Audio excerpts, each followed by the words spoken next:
Well, good evening, everyone, and welcome to this online event called Can Science Explain Everything? We just want to say thank you so much for joining us. My name is Simon. I'm a pastor at one of the churches which put on this event, Christ Church Ewell. But it's a joint church event. There are 6 churches involved, and we have invited as our guest speaker Professor John Lennox. Professor Lennox is an emeritus professor of mathematics at Oxford University. I also understand that he is a fellow of mathematics and philosophy of science at Green Templeton College, Oxford, and a senior fellow at the Trinity Forum, which is a group which discusses Christian ways of thought. I think their motto is developing leading thinkers and thinking leaders. He's internationally renowned as a speaker on the interface of science, philosophy and religion, has debated with leading atheist professors such as Richard Dawkins, I think 3 times, and the late Christopher Hitchens twice. And he's the author of many books. A bit later on, you'll see some of the titles that John has written. I've actually read the penultimate one, which is here, Where is God in the Coronavirus World? I admit it's one of the thinner ones, but that came out in April, and we passed it around our church and to various people in our neighbourhood. So welcome, Professor. If you'd just like to say a quick hello. Well, thank you very much. I'm delighted to be with you, and thanks to all the churches involved in this. Yeah, we're delighted to have you, Professor. Just a very brief outline of the evening. We're going to be starting with a short interview of Professor Lennox about how he came to faith and some information about him. And then we'll be working through those 3 questions that you would have seen on the PowerPoint as you joined. How can someone be both a Christian and a scientist? Is it rational to believe in God? And do we need to believe in God anymore? I mean, hasn't scientific advances made belief in God redundant? And at each step of the way, there will be a chance for live Q&A. You'll be able to put in a question to Professor Lennox. And at the end, there will also be a Q&A on some of the more other questions that maybe haven't been covered. We hope to take around about an hour at max. In order to put in a question, you use the chat function at the bottom of your screen. I'm sure most of you know how to do that. It's a little speech bubble. You just type in the question when invited, and it will only be seen by Nick, who I'm going to introduce in a moment, who is the interviewer tonight. We cannot promise to answer all of the questions here tonight because at the moment there are 230 participants I can see on my screen, and the number, it keeps going up, but we will do our best. I'd like to now introduce Nick Bianchi, who will be interviewing Professor Lennox. Nick is the youth leader at Cheam Baptist Church. I think he's done it for about 10 years. He travels regularly to Moldova and does Christian work there. And my final little comment about Nick before I hand over is he does children's work too, and he makes an excellent Woody the cowboy. If you ever watch his videos, he did a video based on the film Toy Story with his friend Buzz Lightyear. And so that was very popular. So that's enough from me. I'm going to hand over now to Nick. Thank you, Nick. No problem. Thank you very much, Simon. That's a nice introduction. As you know, we're here to speak to Professor Lennox this evening. We're really excited to have him with us this evening. Hopefully, the constant doorbell noise that you're going to be hearing is just a sign that people are still signing on, and I'm letting them in frantically whilst I'm going to interview Professor Lennox. But it's fantastic for us to have you here this evening, Professor Lennox. And I was just wondering if we could start. I mean, Simon's introduced you fantastically, but is there anything else that you can add on top of that about yourself? Who are you? For those who are here this evening who don't know who you are, what do you do? Well, I'm a very elderly Irish man, and I have been married for over 50 years to the same person. I have 3 children and 10 grandchildren, some in Wales, some in Scotland, and some in England. So I can represent the whole of the United Kingdom because I myself come from Northern Ireland. So at this advanced age, I'm spending time in lockdown with my wife but vigorously writing and discussing things. Simon showed you my book, Where is God in a Coronavirus World? And between it and a number of other books, I've done over 150 Zoom type interviews in the last 3 months. And it has been fascinating talking to audiences all around the world. So I'd like to add my thanks to you all for joining us. And I will try as best I can to make sense of your questions. I've spent my life opening myself to being questioned, because my basic conviction is that Christianity is true. And so therefore, one doesn't need to be afraid of questions, even though they may be difficult, and even though we might not be able to answer them. But I shall do my best this evening.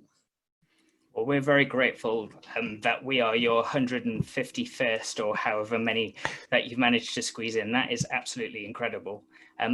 But I mean, probably most people have picked up there's a bit of an Irish twang there. Before we even launch into the science question, how have you found that working out? How do you maintain any sort of faith as a Christian when it comes to your Irish roots, I guess? Well, that's a thing I faced very soon after I got to Cambridge. I was once asked by a student, "Do you believe in God?" And then he said, "Oh dear, sorry, I really do apologize. I shouldn't have asked you that. All you Irish believe in God and you fight about it." Well, that's a sad picture of part of Irish history, really. But the reason that I have remained true to the Christian faith has a number of roots. And firstly, my parents, who were Christian without being sectarian. Now, that was quite unusual, because my father ran a store. I suppose he employed 40 people at best. And he tried as best he could to employ equally from the divided religious community. And the store was bombed because of that. And I once asked him, why do you take this risk? And he said, it's very clear. I understand from reading the first page of the Bible that all men and women, no matter what they believe, are made in the image of God and therefore have infinite value and dignity. And I'm going to treat them that way. And that was a very deep lesson for me, and it has lived with me all my life. The second thing my parents did for me, which again was unusual, they were very keen believers, but they gave me space to come to my own conclusions and to think my way through. They encouraged me to read. They encouraged me to investigate other worldviews, so that my first experience of Christianity was living, it was open, and it was credible because my parents believed it.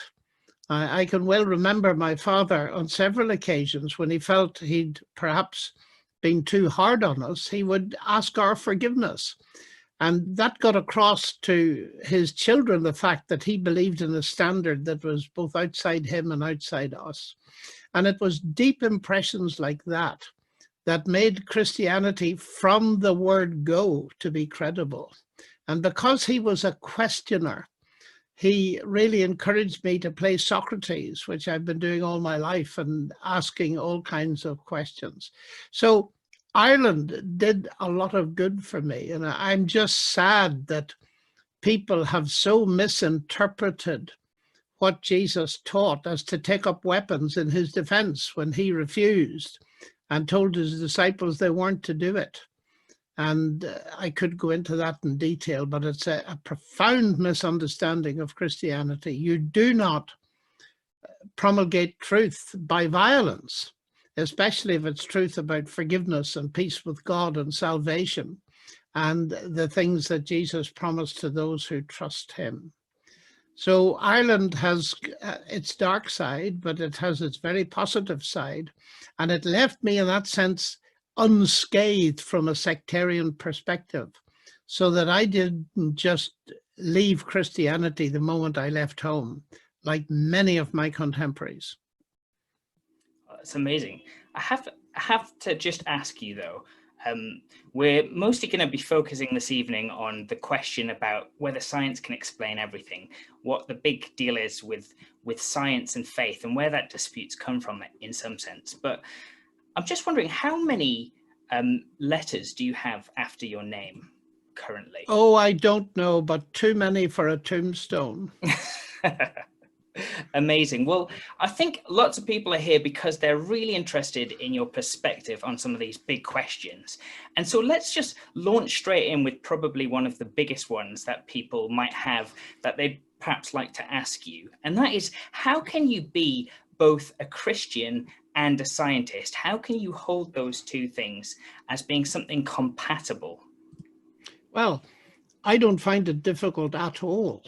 I think really there are two questions behind that, though. There's, first of all, the science and God question. And then there's a specific question about Christianity, Christian theism. And I am a Christian theist. But you see, if you look back at the history of science, particularly the rise of modern science in the 16th and 17th centuries, the pioneers like Galileo and Kepler and Newton and Clerk Maxwell were all believers. And that isn't an accident. C.S. Lewis put it beautifully when he said, men became scientific because they expected law in nature, and they expected law in nature because they believed in a lawgiver. In other words, faith in God was the motor that drove the rise of modern science. So there's a very deep concord between faith in God and our interest in doing science. Now, Christianity goes beyond that in a sense. Many people say to me, okay, but you actually are a Christian. And that raises an extra dimension, because you can't get to Christianity from science, but you can get to it from rationality. One of the profound mistakes many people make, and that's why I wrote my book, or one of the reasons, Can Science Explain Everything? They think that science and rationality are coextensive, that anything that's rational must be science and vice versa, but that's nonsense.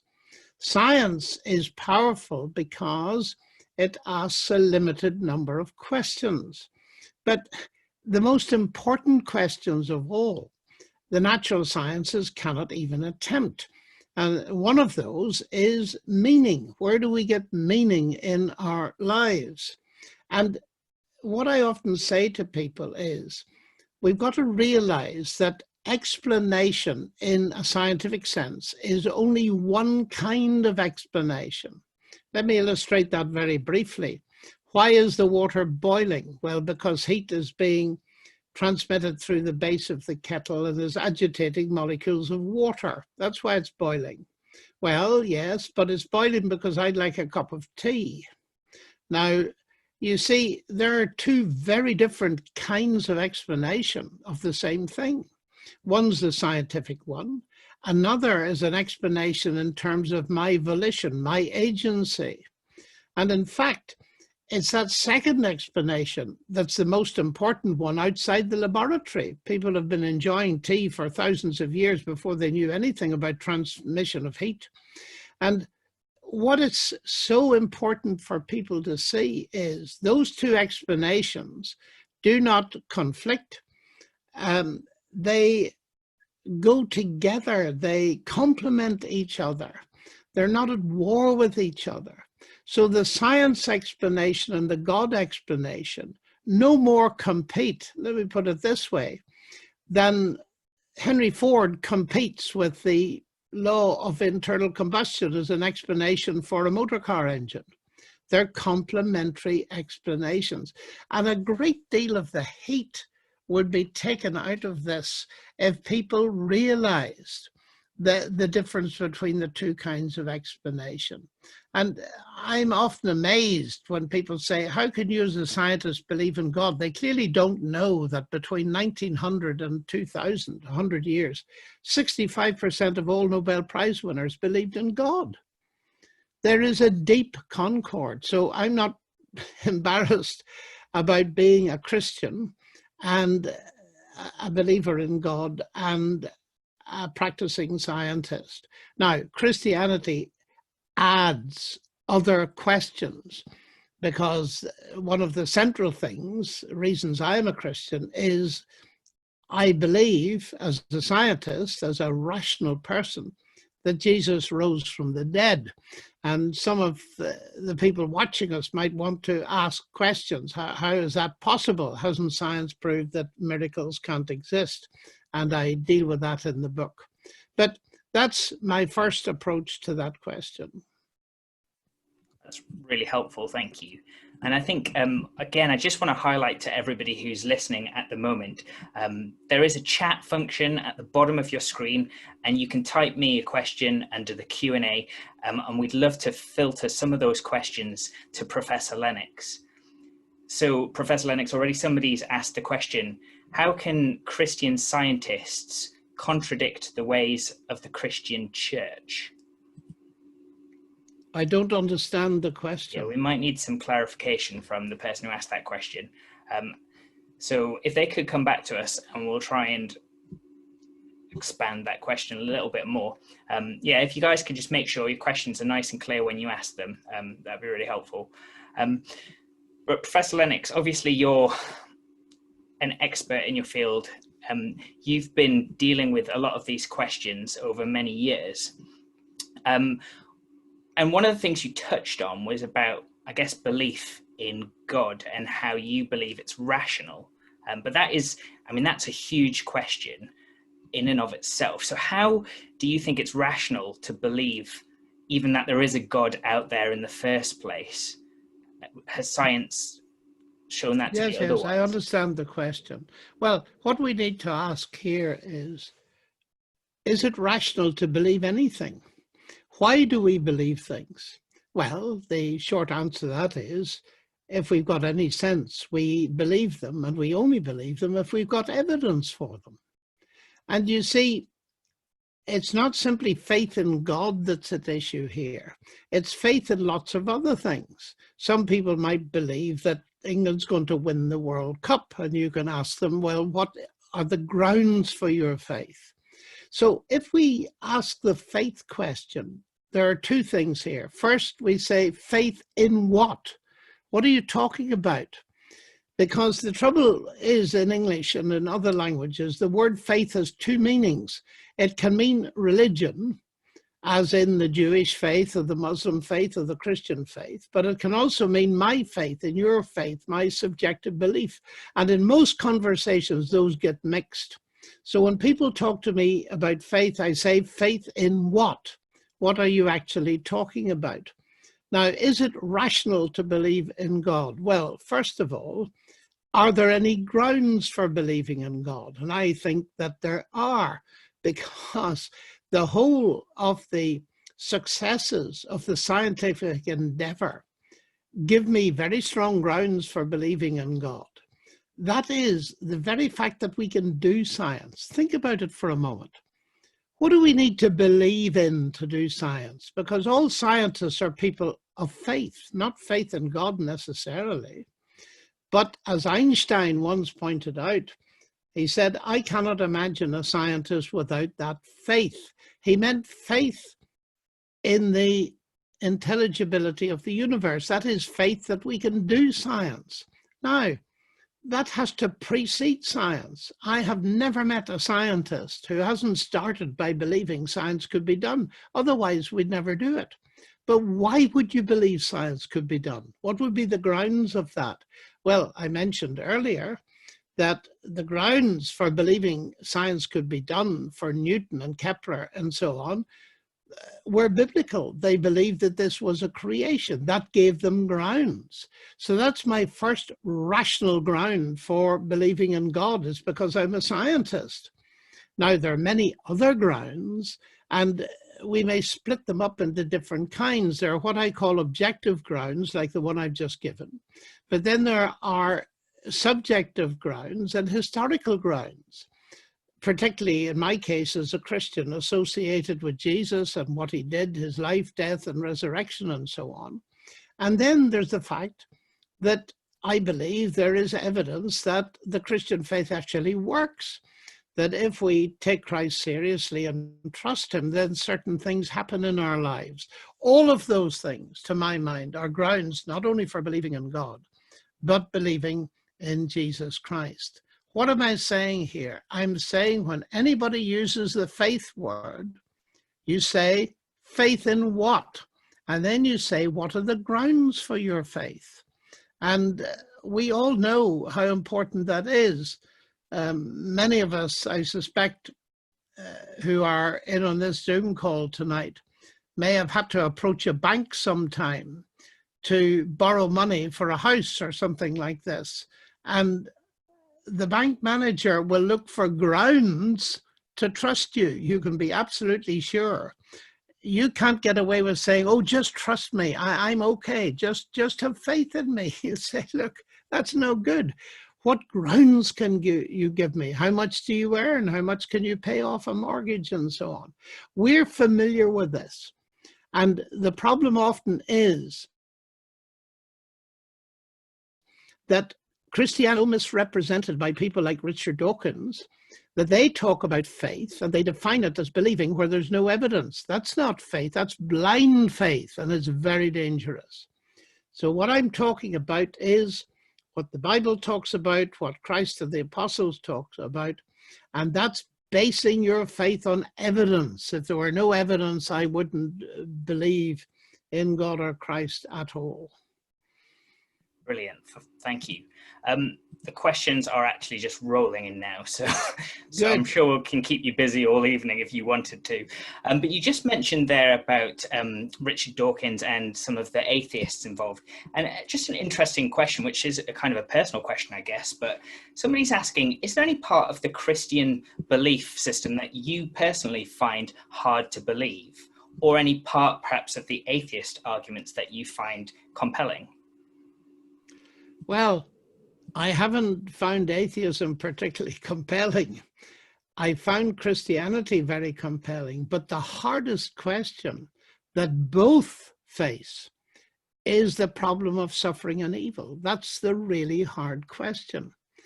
And I feel the atheist solution doesn't work, but I understand why people in the face of horrific suffering turn to atheism. Some of them have had such horrific experiences, but I don't think that's an ultimate solution. We could go into that, and I have gone into it in some of my books.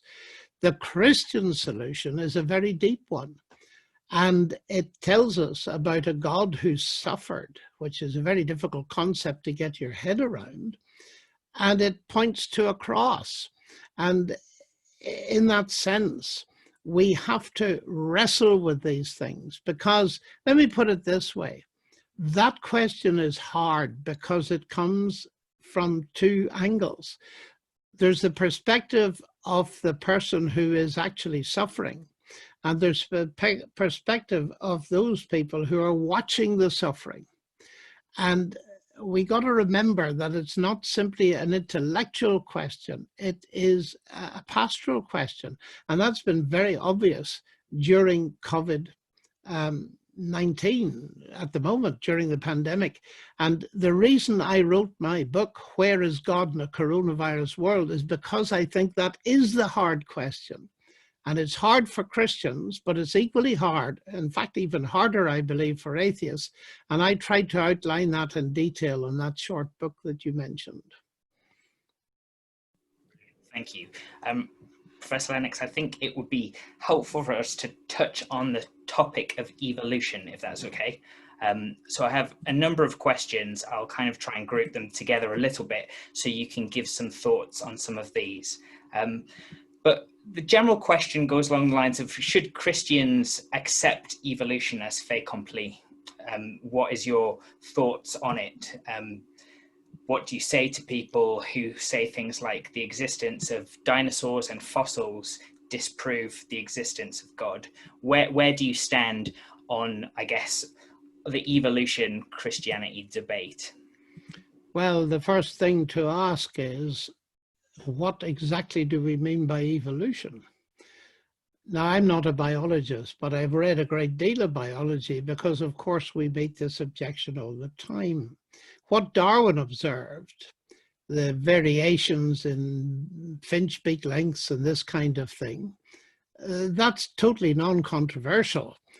We often call it microevolution, and we can observe it in all kinds of different areas, even humans.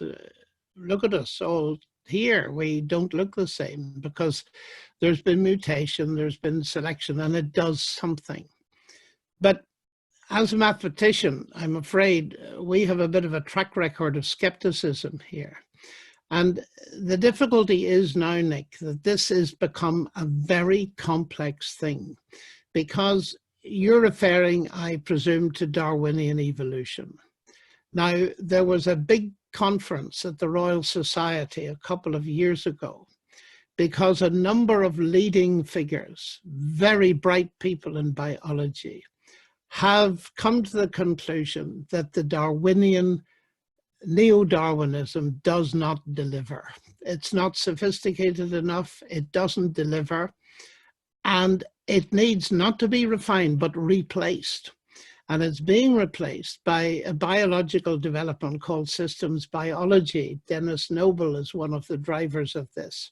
Now, it would take us hours to go into it, but I think I'll cut to the quick here and say, look, what is evolution? In most people's minds, it is a mechanism for variation in life. What can it do? Well, first of all, what can it not do? It cannot explain the existence of life. And Richard Dawkins, unfortunately, confused many people in a book some years ago called The Blind Watchmaker, which was a bestseller, brilliantly written. But he said that natural selection was responsible for the existence and variation of all life. He later came to see that half of that is completely false. Evolution, Darwinian or otherwise, is not responsible for the existence of life. Why? Because whatever evolution does or doesn't do, it depends on life to exist before it can start.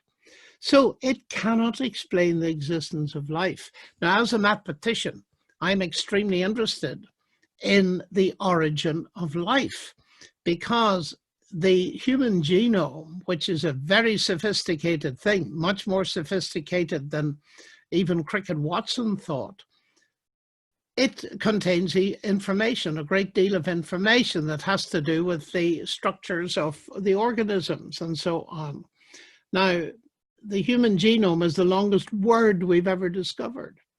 And the competing views tend to be two. There's a naturalistic view that everything happened as a result of chance and necessity, and that eventually produced life and produced human beings and so on. The biblical view is diametrically opposed to that. In the beginning was the Word. And to cut a very long story short, it seems to me that in science itself, where we use language to describe the universe, particularly mathematics, and in genetics, where we increasingly use digital ideas, ideas from information theory and computer technology to describe what's in the genome, it is quite remarkable the resonance between science, as I've just mentioned it, and genetics, with the first statement in the Gospel of John, in the beginning was the Word. All things came to be through the Word. Now, as a scientist, that makes perfect sense to me. Now, the final point I'll make on this, not to spend all night on it, is whatever you think about evolution, you cannot deduce atheism from it. There are many people in this country and elsewhere, eminent biologists, who accept various levels, some of them virtually in its entirety, the Darwinian and the neo-Darwinian synthesis. But they're not atheists, because you see, let's think of it, natural selection and mutation, the two things that are associated with the neo-Darwinism, or the modern synthesis as it's called. Let's suppose they do something, which they do. Is the existence of a mechanism that does something evidence against the existence of a God? Of course not. Of course not. they're in different categories. You're confusing two categories. So whatever you think of evolution, you can't deduce atheism from it. Now the question, how much weight can mutation and natural selection bear? That's a scientific question, and it's much more complicated. And all I would say to you now is, I wrote a book 10 years ago outlining my understanding of these things, and I'm revising it and making major revision in the light of the serious questioning of neo-Darwinism that's going on at the moment. It's not that people have given up naturalism. It's just that we've discovered how vastly more sophisticated in terms of information the human organisms are. And for me, looking on as a mathematician from the outside, interested in the origin of information, it is utterly fascinating. And I can say that whatever the mechanisms involved, what is happening and what the thing is powerful evidence of a designing intelligence. Really helpful, thank you. There's a number of people in this meeting who themselves are scientists who work in that field and have obviously different opinions. And Sure. One guy says that he's both a biologist and an atheist, and he thinks the human genome is beautifully simple in its structure, but wants to know why invent a God just because we as yet don't fully understand the origin of life. It's the idea of the God of the gaps. What would you say about that? Well, I would say that the God of the gaps objection is a very important one. And I am very aware of it because it's a very lazy way out of things. I can't understand it, therefore God did it. Now, I haven't invented a God to explain the human genome. What I'm saying is that I have been studying in great detail all the scenarios that have been advanced to explain the origin of life. And they all fall foul of a fundamental question, the origin of information. And some of the brightest people involved say that it is scientifically unknowable or undecidable. That has to do with very deep results in theoretical computer science by people like Gregory Chaitin. So that as I look at that, then I say, look, this isn't a simple thing at all. This is massively sophisticated. Now, the only source we know that can generate information, that is information, semantic information that carries meaning, semiotics, is mind. That's the only source we know. Now, that doesn't prove that there is a mind of God that did it. But on the other hand, on the atheist and naturalist and even materialist side, I don't see any evidence that they're anywhere near a solution. And I would much prefer an answer that makes sense than one that doesn't make sense. So this isn't a question of a God of the gaps. This is a question of looking at what science tells us. What science has revealed is that life has an informational base in DNA amongst all kinds of other epigenetic things. And that has a semiotic dimension. It carries meaning. It carries a program to construct the proteins and so on. And that points, it doesn't prove, it points towards mind. It certainly doesn't point towards random processes and the rest of it. So if it is from a scientific perspective, undecidable and unknowable, then we have to step back and ask, well, what can we say as human beings looking at this as a phenomenon? Does it point anywhere? And I think it's absolutely obvious where it points. The heavens declare the glory of God, so does DNA. Great, thank you. Obviously, lots of people are coming at this from different points of view. And so one person wants to know almost why this God and not other gods? From an atheist perspective, why, in some ways, are you an atheist towards all other gods?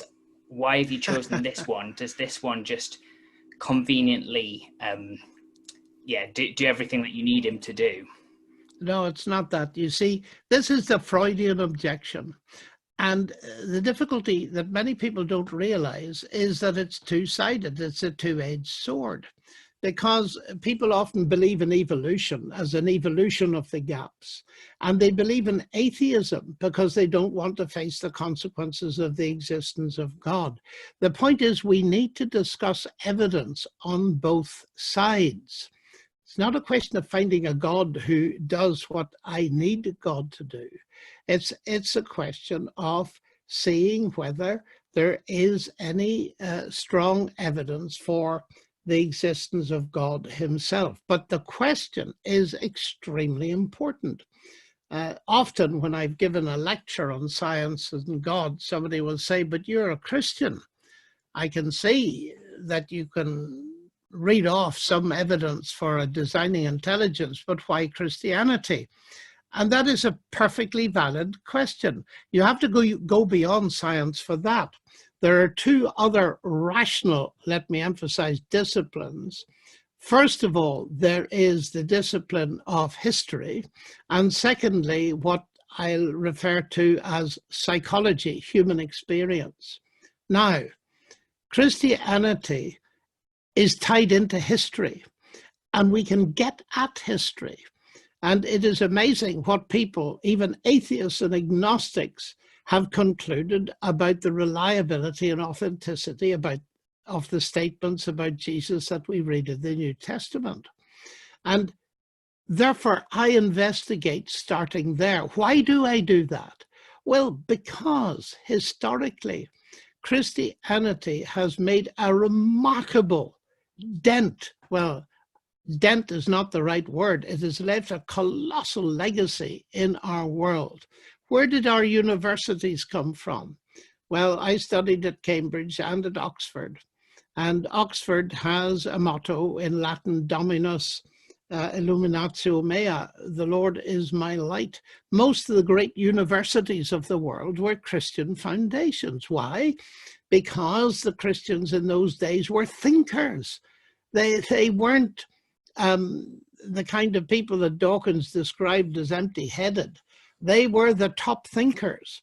And the legacy of universities, where did we get hospitals from? Christianity, hospices, Christianity. And so it goes on, our legal and civil institutions. And if you have any doubt about that, read Tom Holland's book, Dominion.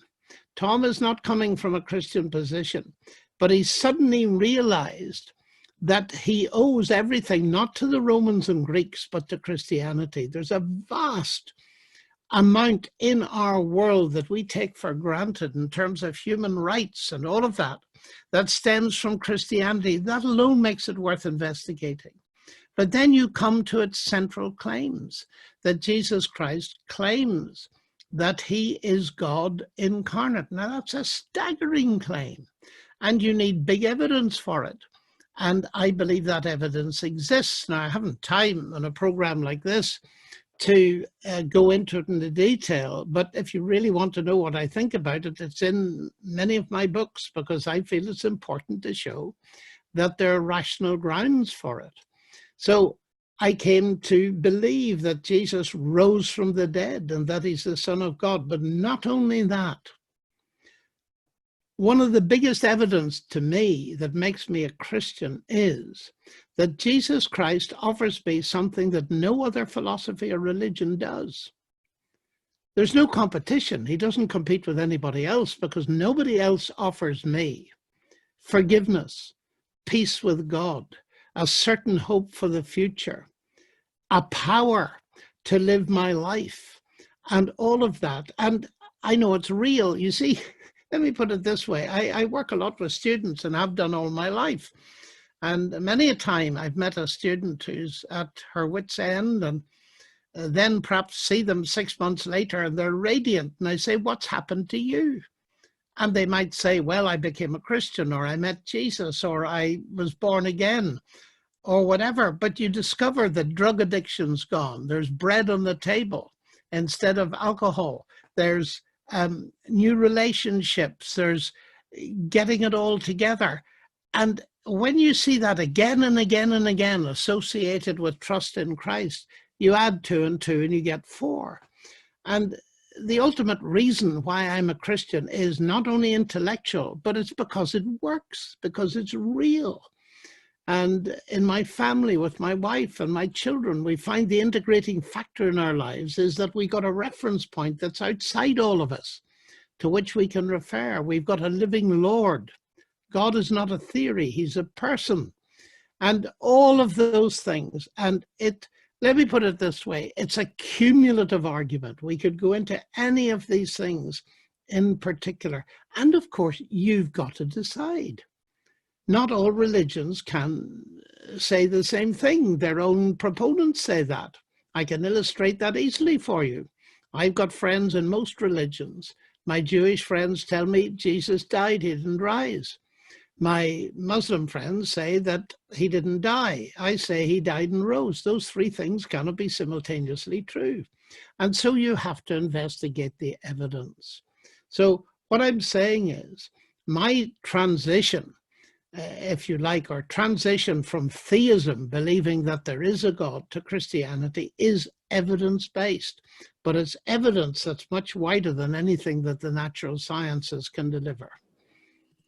Thank you. I'm just going to push you slightly on that, just to ask you for a little bit more. One question that we've had is, it's very similar to what you've just sort of said, but this idea of how much of your Christian faith is based on purely intellectual analysis, and how much has your personal experiences contributed to what you think about Christianity? How could you possibly answer that? If you see somebody with their boyfriend or girlfriend or whatever and say how much of your relationship depends on emotion or intellect, it's a mixture of both. We are persons. That was the point I was making when I said God is a person. They reinforce each other. I respond to God and to Christ as to persons. And a lot of that response has to do with the mind, a lot has to do with the heart. But you see, the emotions are connected deeply with the mind, that they're not separate. You watch what happens when a friend of yours gets a love letter. They're reading it, they're using their mind, but it's going to affect their emotions. So it's impossible to answer that question. And I'm not really sure if I could answer it, how it would help anyway. I think perhaps the reason it's asked is that there is a danger in emotionalism, that is driving up the emotions without a rational base. And there is also a problem with the exact opposite, when everything is purely intellectual and there's no response, there's no warmth, there's no positive concern for other people proceeding from what one believes. Brilliant, thank you. Just, I guess, to expand on this a little bit more, a question from a biology teacher who wants to know, you've just been talking about basically relationship and how for you faith is relationship, but the biology teacher wants to know, how can you love a God who created such an imperfect world? So people thank God for salvation, but by thanking him, are we ignoring that he caused these imperfections and the world to be the way it is, I guess? That's a deep question. And the question assumes that God created an imperfect world. Now, here again, we could spend a long time because these are big questions and deserve serious answers. I have spent a little bit of time in my Where is God in a Coronavirus World on this. I've spent even more time in my book, Gunning for God, on this question, because it's a deep question. It raises the whole business of evil, suffering, viruses, and all this kind of stuff. According to Genesis, God created a perfect world, but something went wrong. There's been an explosion. There's been an invasion of evil. Now, to deal with that in detail and make it credible would take a very long time. But I find it's worth having a look if you want to. And let me just talk to the biology teacher. Have a look at C.S. Lewis and what he has to say about this. The biblical view of the entry of evil into the world and the damage that has been done is the only one to my mind that makes real sense, although I still have many questions about it. I don't claim to understand it all. Thank you. To go down that route a little bit more, you touched on your book, Where is God in a Coronavirus World? We've had a couple of questions along that front of kind of how, I mean, Christians feel like they need to show that God is in control in this kind of situation, but it feels often like perhaps he's not. Some people want a kind of a flavor of your book. What does it say? And other people are kind of asking, well, you know, this world is a bit of a mess. It was 2,000 years ago when God sent his son. So why isn't he sending his son now if we're seemingly in such a big mess at the moment?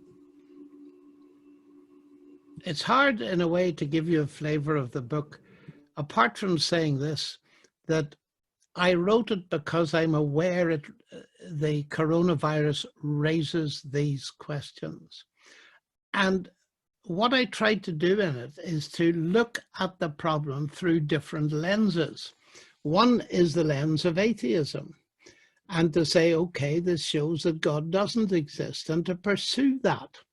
And the other is to look at it through the lens of Christianity. Because you see, through the lens of an atheistic worldview, we call it evil, we talk about imperfection, but where do we get those concepts from? Dostoevsky, I spent a lot of my time in Russia, and I'm very interested in people's response to Dostoevsky, who once said, if there is no God, everything is permitted, by which he meant that you don't have good and evil if God doesn't exist. So I want to say to my atheist friends, I say, look, you talk about this stuff being evil, but actually all you should say is that's the way it is, because the concepts of good and evil disappear. Now, I don't meet many atheists who are happy with that because, and I think I understand why, they find that they are moral beings. Now, from where I sit, they're moral beings because they're made in the image of God.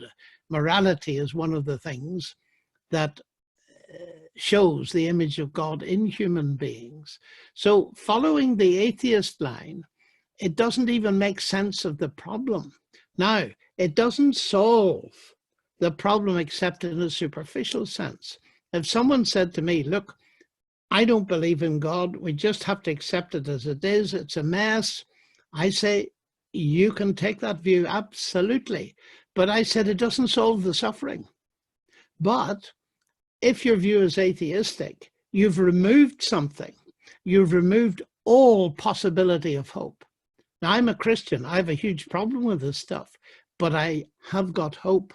And my hope is placed in the fact that God, far from remaining distant from human suffering, has himself become part of it. And I then want to talk about the cross. So I think Christianity is something highly non-trivial to say, but it's not something you can say just in a few sound bites. These are very deep things indeed. And my heart goes out to people who are suffering from COVID or anything else. Here am I, I'm locked down. I'm a vulnerable person because of my health. COVID might take me away, but even if it does, I've got real hope because my faith is in Christ, who will raise me from the dead one day. And I have life that he has given me, not because I deserve it, but because he gives it to anybody who trusts him. That's a really big deal, as I understand it, and I believe it to be true. Great, thank you. I think what's important for us to address at this point is obviously a lot of your faith is going to depend very much on your view of the Bible. And so people want to know questions such as whether science contradicts what's been discovered in the Bible. So, for example, there's a guy called Methuselah, who the Bible reports as living for over 900 years. Has science disproved lots of claims that the Bible would make? What would you say about that? I don't know that it disproved that one, because one suspects that early on in human history, human genetic constitution may have been stronger than it is now. We don't really know why people die, by the way. It may have something to do with telomeres in the DNA and so on. So I don't see that as a real problem. The point is we're starting too far in. You've got to start, I think, with the authenticity of the Bible. Can we treat it as reliable? And the fact is we can, to a vastly greater extent than most people think. The writings of Luke has proved to be a brilliant historian, and people have checked the things he has said. Now, when folks talk about science contradicting the Bible, the natural sciences, usually, in my experience, they're talking about Genesis 1 and things like the age of the earth and that kind of thing. But since no one has asked that question, there's no point in me answering it, is there? People have asked that question, so let's just jump into that, because that would be really helpful. Some people are curious about your views on the Big Bang. If science can never disprove God, then what sort of story of creation should we believe? Is it a Big Bang? Did God create the world? What would you say to somebody who believes the Big Bang over anything else? Does this conflict? Well, this will have to be very brief, but I've no difficulty with the Big Bang, because the Big Bang is a label on a mystery. It's simply saying there was a beginning. And the expression, the Big Bang, was coined by Sir Fred Hoyle, the astrophysicist, as a joke, because he didn't believe in it. You and your Big Bang, he said. Now, Big Bang means what? There is a beginning. 13.4 so billion years ago, there was a beginning to space-time. Now, that is utterly fascinating, because the Bible says there was a beginning.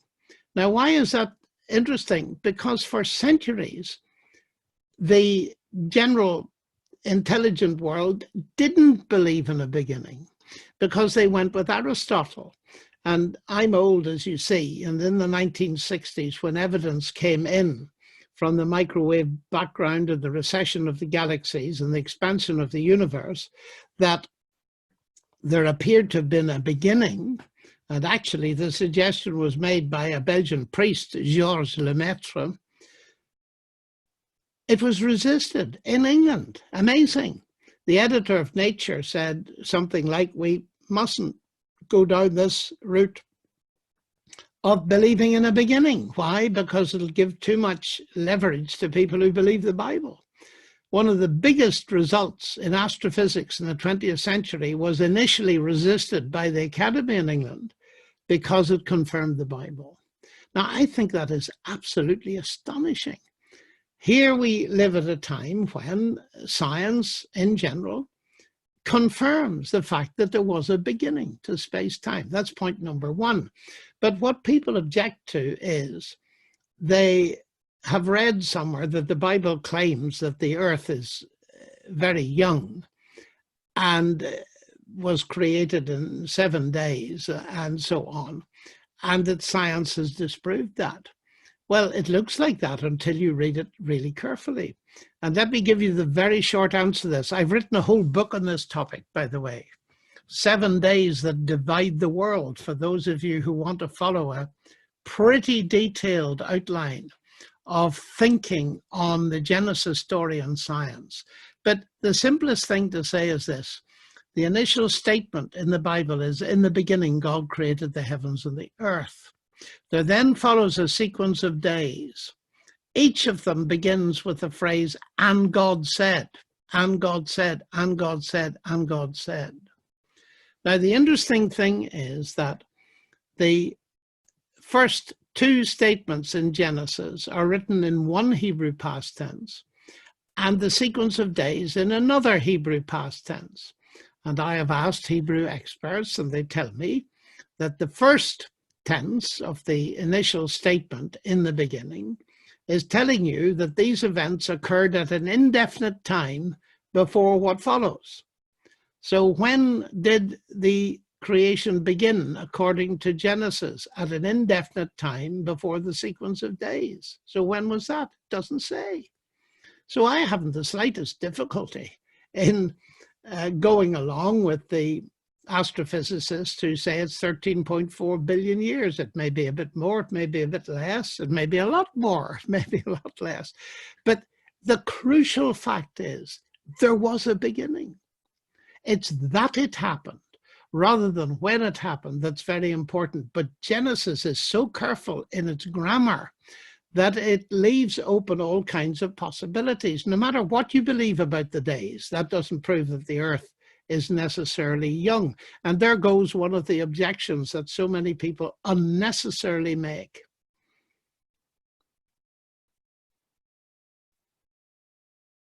Just unmute myself. Thank you so much. That's really helpful.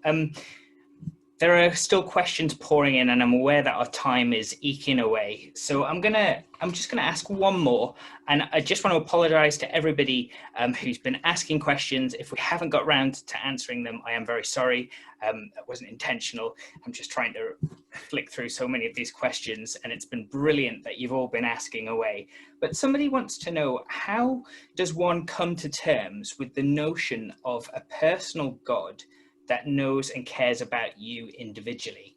They're wondering whether it feels narcissistic somehow to believe that we as humans, should a creator exist, have any of their care or attention. I don't know why it seems narcissistic. Think of human relationships. One of the most valuable things in life is to know at least one person who cares for you. That's not narcissistic. It can be, of course, these things can always be diseased. But if we are made in the image of God and our relationships reflect anything of what our relationship with God should be, I think it's the most wonderful thing to have a God who cares. I remember one spat that I had with the late Christopher Hitchens, who said God's like a North Korean dictator in the sky, always watching if people are having fun and spoiling it. And I said to him, you know, Christopher, you make me really sad. That's a tyrant. But I said, I live with someone who's always watching me. She's called my wife. And the difference between her and a North Korean dictator is that she loves me. And it's wonderful to have someone around who does that. So these kind of psychological categories go past the point. All of us need love and care and attention. Now, some of us are very needy people and we need more than others. But the wonderful thing about God is that he does love us. And one of the central statements of the Christian message is God so loved the world that he gave his only son, that whoever believes in him should not perish, but have eternal life. So I would encourage people to explore this. Now, we haven't answered all the questions. We never can. Thank you for your questions. But I have a website with masses of stuff on it that you can explore. It's johnlennox.org. And my new book has a special website, 2084.com, because I have a new book on artificial intelligence and the future of humanity. And you'll find that many of the talks on my website are geared to the kind of questions that you wanted to ask tonight, but they didn't come up. But thank you for those of you who did ask. And you know, the most important thing, folks, is if your question was real tonight, and not just an attempt to see how much I know, I don't know very much, as you've already discovered. If your question was real, then you will show that by going away from this and asking friends, doing some research on the internet until you get a satisfactory answer. And that's the way to learn about these things, by being serious. So thank you very much for involving me in this program, and God bless you all, especially those of you who are searching for real and meaningful answers. Thank you so much, Professor Lennox. I'm going to hand over to Simon, who's just going to talk about a few things before we close our meeting this evening. So Simon, over to you. Just want to say thank you, Professor Lennox, for your very stimulating answers. And also thank you, Nick, for conducting the interview. And thank you to everyone for listening in. We've got a couple of slides to show you. I don't know if, Nick, you can get those to come up. The first one shows You just get up. Yeah, the first one there shows just some of the churches which have put on this event. The reason we put that on there is simply because if you would like to do some follow-up to tonight, there are two ways you can do it. Obviously, we're going to talk about Professor John Lennox's books in a moment. But another way, don't write off the churches, because I would just want to say that in many of these churches, I do know of people. I know of one who is an assistant professor. I know of surgeons. I know of doctors, solicitors, partners in law firms. You know, people who perhaps a non-believer would think are thinking people. So please check out these churches who've put on this event, and you know, that would be great. But if you could put the slide up about John's books, please, Nick, that'd be fantastic. Obviously, a really great avenue to follow up any of what you've heard tonight would be to investigate Professor John Lennox's books. And we've got two websites there.